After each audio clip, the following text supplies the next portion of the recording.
Lokesh കനകരാജിന്റെ super സ്റ്റാറിനെ വെച്ചുള്ള കൂലി ഉടനെ തന്നെ റിലീസാകാൻ പോവുകയാണ്.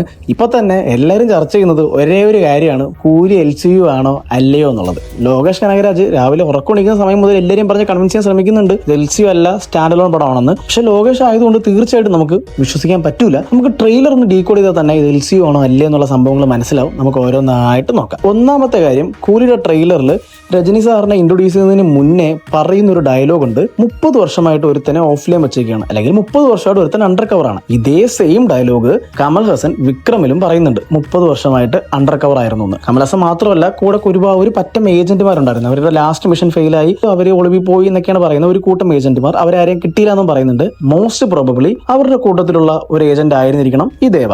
അടുത്ത പോയിന്റ് എന്ന് പറയുന്നത്, വിക്രമില് ഫഹദ് ഫാസിൽ മെൻഷൻ ചെയ്യുന്ന 2 കണ്ടെയ്നറുകളുടെ കാര്യമുണ്ട്. ഹാർബറിൽ നിന്ന് മിസ്സായി പോയ 2 കണ്ടെയ്നറുകൾ. കൂലിയുടെ ട്രെയിലർ നോക്കിക്കഴിഞ്ഞാൽ മോസ്റ്റ് ഓഫ് ദ ഷോട്ട്സും കാണിച്ചേക്കുന്നത് ഹാർബറിലാണ്. ആ ഹാർബറിലെ ആളായിട്ട് തന്നെയാണ് നാഗാർജുനെയും സൗബിന്റെ ക്യാരക്ടറിനെ കാണിച്ചേക്കുന്നത്. മോസ്റ്റ് പ്രോബബ്ലി ആ കണ്ടെയ്നറും ഈ ഹാർബറും തമ്മിൽ കണക്ഷൻ ഉണ്ടാവാൻ ചാൻസ് ഉണ്ട്. അതുപോലെ തന്നെ അമീർ ഖാനെ ഇൻട്രൊഡ്യൂസ് ചെയ്യുന്ന ആ ഒരു ഷോട്ടില് 2 കണ്ടെയ്നറിന്റെ ലോങ് ഷോട്ടും കാണാൻ പറ്റും.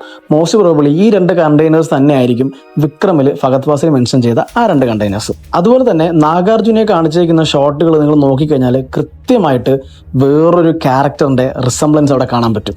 Yes, Rolex. ട്രെയിലറിൽ നാഗാർജുനയുടെ ആ ഇൻട്രോ സീൻ, ആ ഒരു ബോഡി ലാംഗ്വേജും ആ ചിരിയും ആ ഒരു എക്സ്പ്രഷൻസും ഒക്കെ റോളക്സിനോട് ഭയങ്കര സിമിലർ ആണ്. സോ മോസ്റ്റ് പ്രോബബ്ലി റോളക്സും നാഗാർജുനയുടെ ക്യാരക്ടറും തമ്മിൽ എന്തായാലും കണക്ഷൻ ഉണ്ടാവും. അതുപോലെ തന്നെ മോണിക്ക സോങ്ങിൽ പൂജ ഹെഗ്ഡേനെ ഒഴികെ വേറെ എവിടെയെങ്കിലുമൊക്കെ നോക്കിയവർക്ക് കൃത്യമായിട്ട് മനസ്സിലാവും, നമ്മുടെ കൈദിയിൽ കണ്ട 2 ക്യാരക്ടേഴ്സ് പ്രോമിനന്റ് പ്ലേസസ് തന്നെ സൗബിന്റെ കൂടെ ആ പാട്ടിൽ പല സ്ഥലങ്ങളിലുണ്ട്. കൂലിയുടെ ട്രെയിലർ നോക്കിക്കഴിഞ്ഞാലും നാഗാർജുനയുടെ കൂടെയും രജനി സാറിന്റെ ലാസ്റ്റത്തെ ആ ഒരു വാക്കിനിടയിൽ കാണാൻ പറ്റും. അമീർ ഖാൻ മെഷീൻ ഗൺ വെച്ച് വെടിവെച്ച് ടെസ്റ്റ് ചെയ്യുന്ന ഒരു ഷോട്ട് നമ്മൾ കാണിക്കുന്നുണ്ട്. ആ ഷോട്ട് തന്നെയാണ് ലാസ്റ്റുള്ള രജനീകാന്തിന്റെ ആ ഒരു ഐക്കോണിക് വാക്ക് കാണിച്ചേക്കുന്നതും. അപ്പൊ അമീർ ഖാന് കണ്ടെയ്നറുമായിട്ട് കണക്ഷൻ ഉണ്ടെങ്കിൽ ഓഫ് കോഴ്സ് ദേവയ്ക്കും കണ്ടെയ്നറുമായിട്ട് കണക്ഷൻ ഉണ്ടാവും. ഇതൊക്കെ ട്രെയിലർ കണ്ടപ്പോഴും കൂലിയുടെ പോസ്റ്ററും ബാക്കി സോങ്ങുകളൊക്കെ കണ്ടപ്പോൾ എനിക്ക് തോന്നിയ അസംഷൻസ് മാത്രമാണ്. ഒരുപക്ഷെ ഇതൊക്കെ ശരിയായിരിക്കാം, ഒരുപക്ഷെ ശുദ്ധ പൊട്ടത്തരായിരിക്കാം.